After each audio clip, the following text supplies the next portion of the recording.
think it's supposed to be icy or something, or I'm guessing people assumed it was supposed to be icy today. There's grit all over the roads.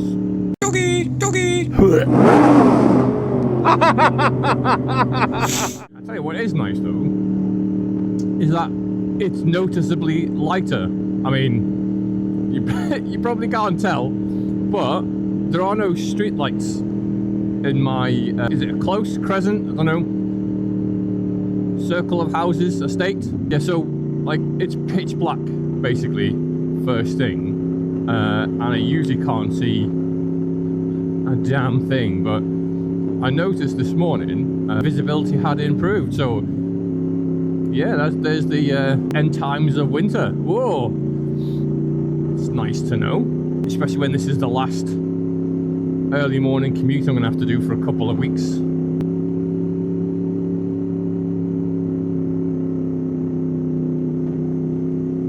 I'm not entirely sure what this car's been doing. I'm guessing that really going really slow, swerving all over the place, to suddenly speeding up was they found what they were looking for on their phone, and now they're veering into the opposite side of the road. It's not a BMW, is it?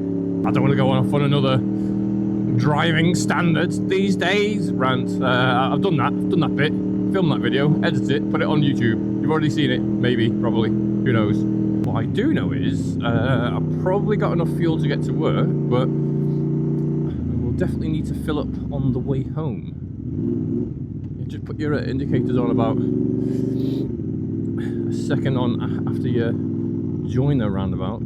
Driving standard. I mean, I know it's quite ironic coming from me who plays fast and loose with the rules of the road, which aren't really the law. What are you doing there? Look, straight away veering all over the fucking place. So the weird thing is, right, because a lot of people say you don't want these kind of people behind you, but I don't know, it feels like the best place for them to be is a distant glimmer in my wing mirror, and not whatever swervy little Renault bish they are right now. In terms of distractions though, right, distractions for drivers, there's always been something, right? There's always been something that you're trying to do in the car that you probably shouldn't be doing. Like, not that, doggers.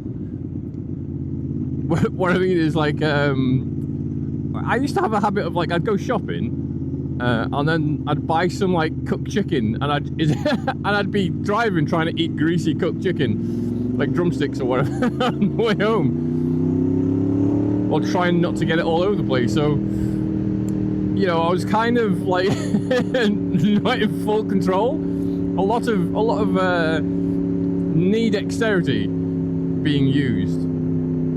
Also, for anyone who ever had like a CD player in the car before the advent of like MP3, you'd have like, do you know, like those big old folders, or those big books? Was that guy tailgating that bus? You'd have like you'd be sat there like flipping through the pages trying to find the CD you want to listen to next, or the one like you'd have it behind the sun visor. You'd like drop the sun visor down, you'd have like 20 like CD albums, and you'd be like, oh no, which one, what do I want to listen to next, as you go through. I believe I had I know I had a friend who died in an RTA years ago, like over 20 years ago, and no one knew how it happened. He essentially hit a wall. He was driving in his car, bend up ahead, didn't turn, smashed into a wall. But the prevailing theory at the time was he used to have CDs, but they would be all over the floor in the passenger footwell, and he'd be constantly like leaning over to grab a new CD to listen to, like, to change the music. So that was the prevailing theory on what had happened. So like distractions have always occurred. Cigarettes is another thing, and anyone like trying to make a rollie for those smokers or ex-smokers. If you've ever been like a long road trip, trying to steer with your wrists while you're on the dashboard, trying to make a fag. I mean, that's really why you'd have a passenger on those rides, isn't it? Someone to roll for you. It just seems like these days in the society, there's just distractions everywhere. I mean, they keep saying, like, don't use your phones, and then they put massive tablets on your dashboard. Is this cyclist specifically aiming to be in, like, the bus's blindest of blind spots? I mean, he is literally, I mean, that, someone steps out in front of that bus, that cyclist has got absolutely zero vision of the road ahead. It is the dumbest thing I have ever seen. He's saving himself, what?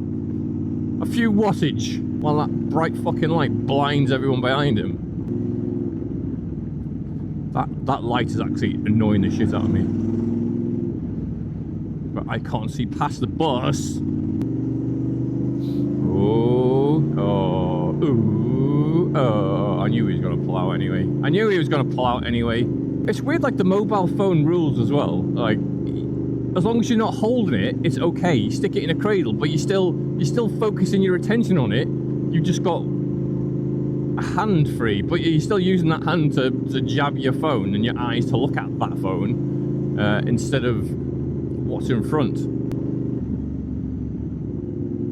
Do you know what? It would make my day for that bus driver to just tap the brakes and put that cyclist in the back of it. I mean, not at any speed, obviously, just enough to make the cyclist realise that tailgating a large vehicle that you can't see in front of is probably the quickest way to get to hospital.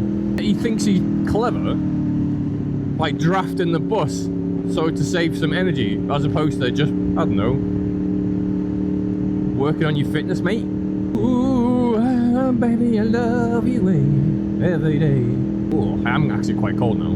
Got my heated gilet. I think once the weather starts to warm up a bit more, I'll switch from my gilet to my heated waistcoat. Mainly because the gillet has got more padding in, so it's a little bit warmer. And the waistcoat is literally just like a thin waistcoat, but it's got like the heating elements in it. Right, so that means that I can have it on underneath my gear, but not need to switch it on. And the waistcoat's got like individual like buttons, so I can heat like the back or the front or the chest or whatever. The chest is on the front, but you know what I mean, Harry. Like this fucking knob end behind me. I mean, my hands are cold. They're just sort of they're being maintained by my heated grips alone right now. I'm definitely gonna have to look at investing in some better gloves. I mean, like I say, these are really comfortable, but I might need to sort something out for next winter. And maybe some safer summer gloves for longer rides. I mean, these like RST like stunts are really convenient for short trips because they're not very bulky, very easy to put on. They don't take up much space, so you can shove them in a pocket.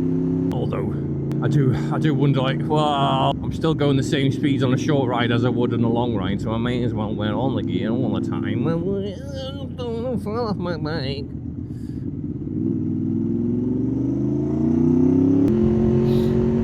Oh, I tell you what is on my list to do though, that I was reminded of,